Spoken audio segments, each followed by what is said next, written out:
Okay, so now the sightseeing part of Trier starts.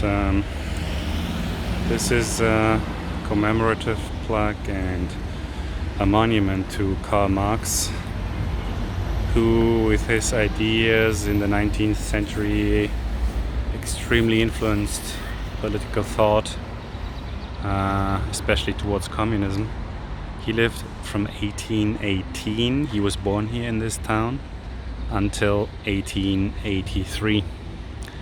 And in the background we've got the City Museum, which used to be a monastery, but it's now the City Museum. Probably dates from, I don't know, maybe 17th century. And this statue here was actually done by a Chinese guy in 2018. So the Chinese probably have a lot to thank for this, to this guy. In the GDR, in the German Democratic Republic, East Germany, he was revered. Marx and his friend Engels, and of course Lenin. They were basically the founders, the founding fathers of political thought in East Germany. Well, that's funny. What's that? Maybe the sewage.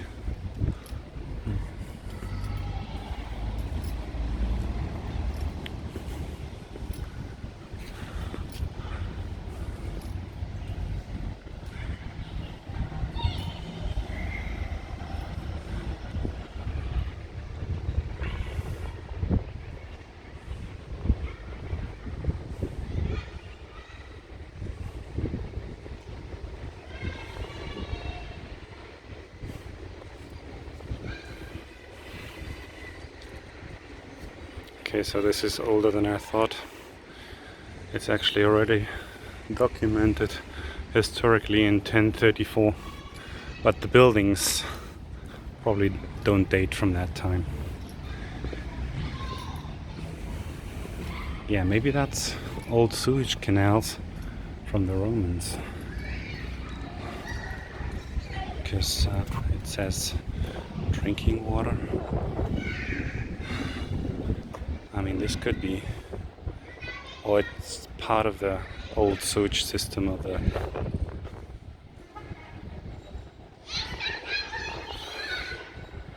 town. Well,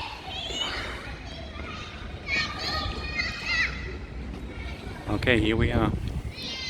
As I told you, Trier is a Roman city. It's the oldest city in Germany, actually. It was founded well before Jesus Christ, the birth of Jesus Christ. And it was a very important military town in the Roman Empire. And this used to be the city gates. And it's a very famous site. It's called the Porta Nigra, and you can already see from the size of it that the city, or the garrison, the military town of Trier, must have been hugely important to the Roman Empire. So if that's one of the central city gates, you can imagine what the town looked like.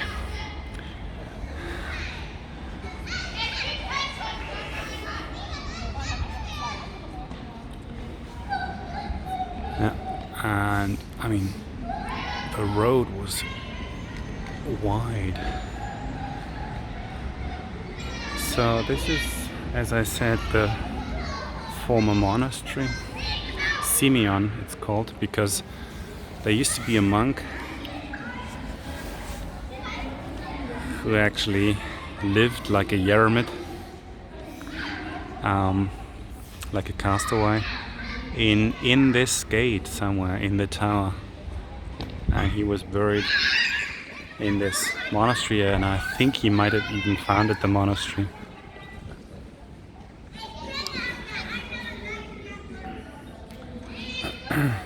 Yeah, I mean the gate, the Roman gate, Porta Nigra, is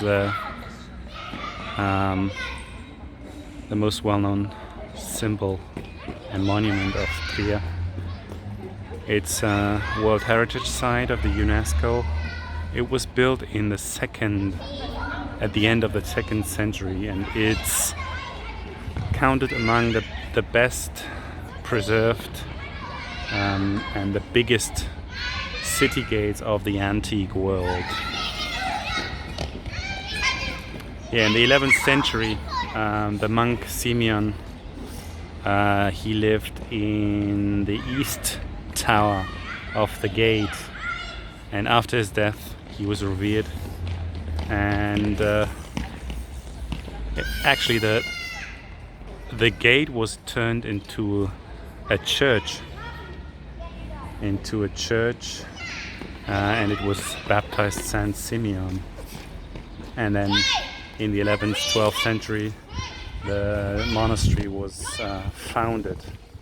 And then, of course, in 1804, the original Roman gate was uncovered again. So from the 11th century, 12th century to 1804, it used to be a church, a Roman Catholic church.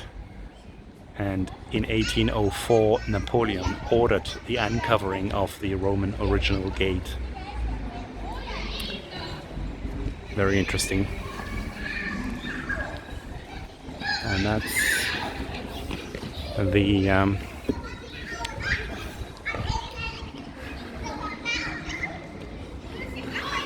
monastery. Probably this part here dates from the 18th century, maybe. And this from the 21st, and then that might be actually from the 11th or 12th century up there.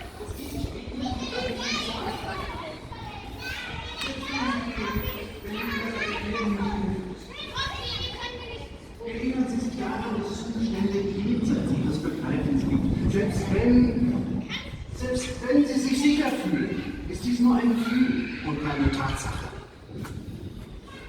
Im Namen der Nächstenliebe bei meinem Leben, ich flehe Sie an, handeln Sie verantwortungsvoll. Mein guter Ruf steht auf dem Spiel. Wie soll ich meine Gemeindearbeit machen, wenn Sie so über mich sprechen? Okay, so that's the monastery. The inner part actually might well date from the last 12th century. Schwester James. I think there's a rehearsal for a theater play.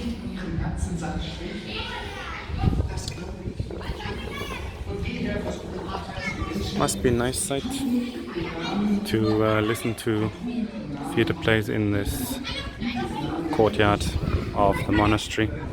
Yeah, and that's the Roman gate. I mean, that's the entrance. You can actually visit the gate, but you need to register beforehand in order to be allowed inside. It costs about €4 and opens from 9 till 6.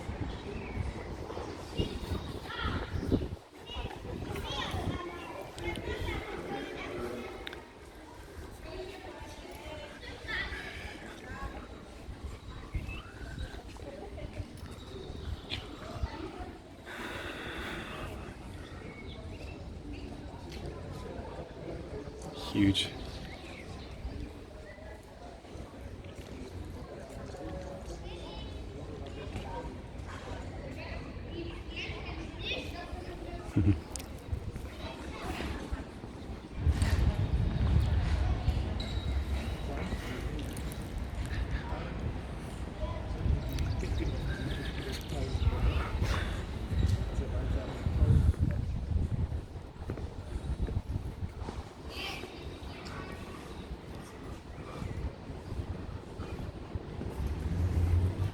So this is in between the two gates, which is huge.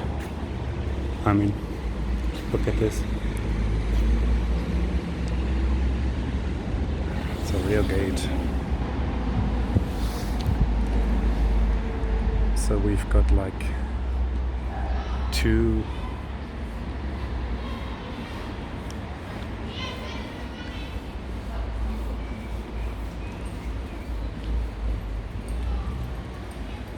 huge pillars.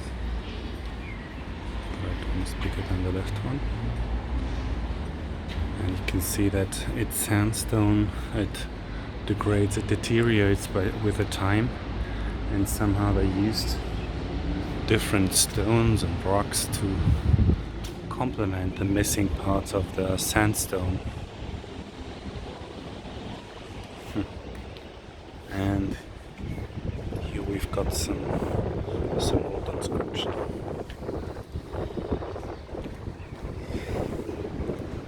Strange. They used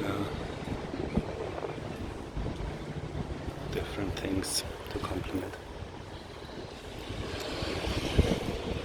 So you can see this part doesn't really look very attractive, very enticing. A big huge hotel, that's a chain,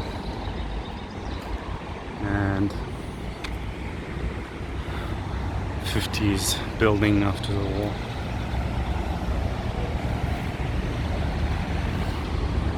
Apparently it's a meeting place because there are people waiting here. There's some kind of central spot. Yeah, that's the monastery, 11th, 12th century. This courtyard you saw just a second ago. And this is the gate, the city gate. From the other side. It has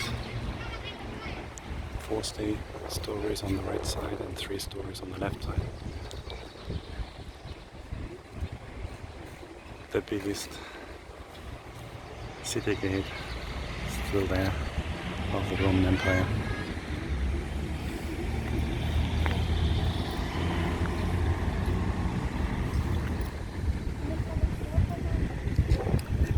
Well, this part with the palm trees is actually quite nice.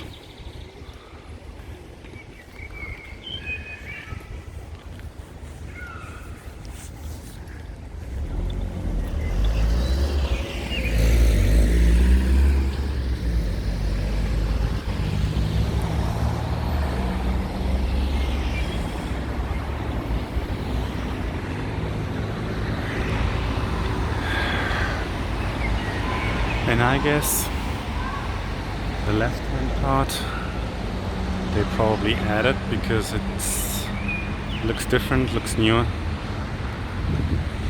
That's probably what they built, the church.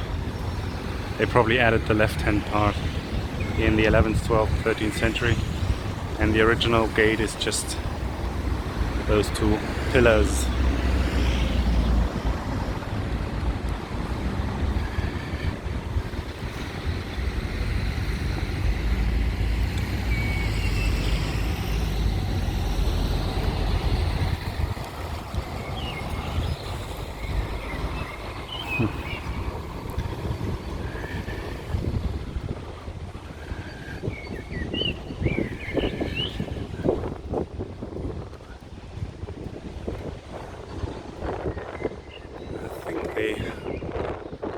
Actually would need to restore this a little more.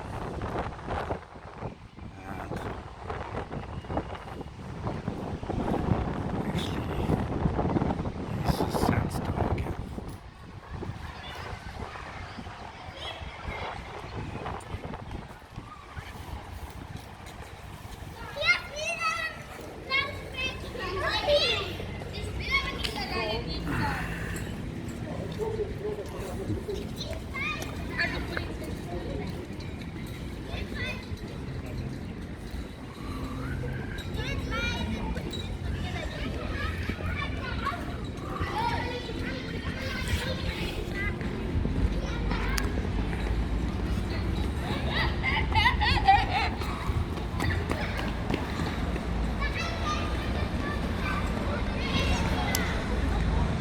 Big gate. Yeah, that's That's the part which I added to turn it into a church. I left it, part of it, and the main part is like it used to be in the Roman times.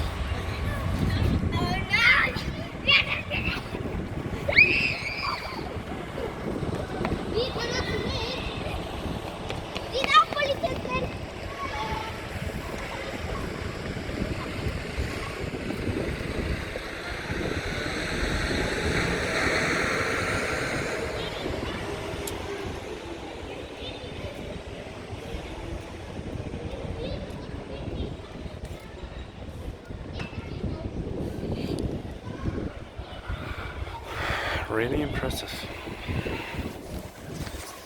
Okay, see you later.